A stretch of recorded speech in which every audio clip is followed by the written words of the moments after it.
EBS 수능 특강 고전시가 1강 부분을 같이 좀 살펴보겠습니다. 문제로 넘어가서 가나다에 대한 설명이죠. 일반적인 모의고사형 문제고, 다음으로 넘어가서 자, 가다의 시어에 관련된 겁니다. 요거는 좀 별표, 시어에 대한 문제 출제가 비역, 니은, 디귿, 리을, 미음으로 될 수도 있지만 요렇게 직접적으로 작은 따옴표로 물어보는 경우가 있죠. 요런 거는 익혀둬야 된다. 가나다에 나타난 시어들을 요렇게 작은 따옴표로 내는 형태가 요즘의 트렌드죠. 그래서 2번 문제는 시어를 미리미리 선택지에서 확인해서 문제로 가서 풀기를 권장합니다. 그 다음에 3번 문제죠. 요즘에 학교 내신 문제조차도 이렇게 수능형으로 좀 많이 내려고 하고 있죠. 3번 문제는 별표 2개 1강에 자리 잡고 있는 거라서 좀 별표를 많이 쳤어요. 문제 유형에 대해서.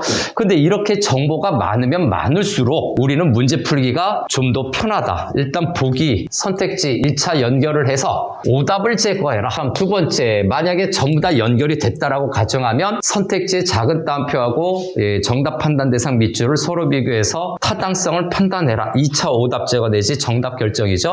여기에서도 안 되면 지문 가서 해당 부분 읽어라. 그런데 어차피 여기서 작은 따옴표에서 읽으면 지문 가서 읽은 거나 마찬가지죠. 그래서 선생님의 요청이라든가 선생님의 조언 뭐 이런 형태가 있어요. 이게 바로 답변인가요? 네, 선생님의 요청이 어떤 판단 기준이 될 수가 있고 또는 어떤 제안이 될 수도 있고 또는 문제점이 될 수도 있겠죠. 부족한 점 등을 나타내는 것이 바로 요청사항입니다. 그래서 이 답변이라고 하는 것은 결과겠죠. 이 결과에 해당되는 것이 바로 판단 대상입니다. 자, 배경설화에 대해서 이야기하고 있네요. 창작 배경에 대해서 이야기하고 있습니다. 일단 가는 오래된 서정시로 해서 우리가 정보를 몰라도 이렇게 꼼꼼하게 주어진 정보가 있다면 작품 감상하고 문제 풀기에 좀 낫습니다. 그래서 백수광부라고 하는 거죠. 흰머리에 미친 남편이에요. 술에 취해 물을 건너던 남편이 빠져든 사건을 겪은 것이다.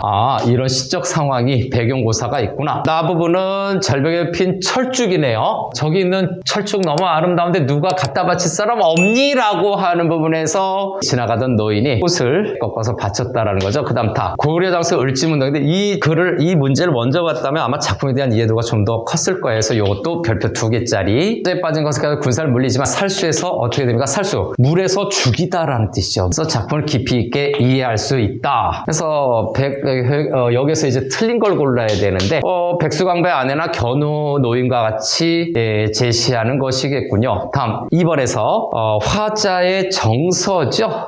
개인적으로 일어난 화자의 정서인데 개인적인 정서 괜찮을 것 같고요. 다는 국가적 차원에서 발생한 사건인가요? 다가 국가적 차원에서 발생이 되니? 그렇죠. 전쟁이죠. 괜찮네요. 판단을 드러내고 있다. 괜찮을 것 같기도 하지만 국가적 차원에서 발생한 사건에 대한 화자의 판단. 너 굉장히 잘 싸웠어. 공이 높아. 야, 너 졌잖아, 짜시야. 30만 대군 다 죽었잖아. 화자의 판단 있고, 다음 나와 다의 청자와 달리 가의 청자는 누구일까?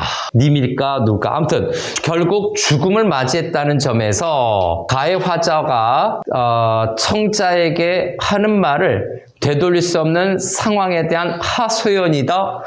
이것도 괜찮을 것 같기는 할 것 같고, 좀 알쏭달쏭하죠. 다음 4번 다의 화자 여수장 우중문 씨죠. 자신의 생각이 청자에게 전해졌을 때 충분히 고려하지 않았다. 요게 틀린 거죠. 충분히 열받아 할 거야, 아는 거야. 충분히 고려하지 않고 얘가 틀렸죠. 4번이네요. 그죠? 오케이, 요렇게 차분히 읽으면 될 것 같아요. 시적 상황을. 그 다음 요거는 이제 배경 지식이 되는 거니까 청자가 되고 있으므로 배경설화나 역사적 사건 속의 인물들이 화자나 청자가 됐기 때문에 인물 간의 관계를 고려하는 것은 당연하겠죠. 뭔가 얽히고 설켜 있는 관계가 있어요. 그래서 전하고 싶은 진심을 파악한다. 이게 정서 아닙니까? 이게 정서라든가 주제겠죠. 시에서의 지배적 정서는 주제니까. 괜찮아요. 요거는. 자, 그래서 이 한 문제라고 하면 일단 보기가 있는 문제를 통해서 작품에 대한 정보를 좀 얻어라. 배경설화, 배경고사를 얘기하고 있었구나.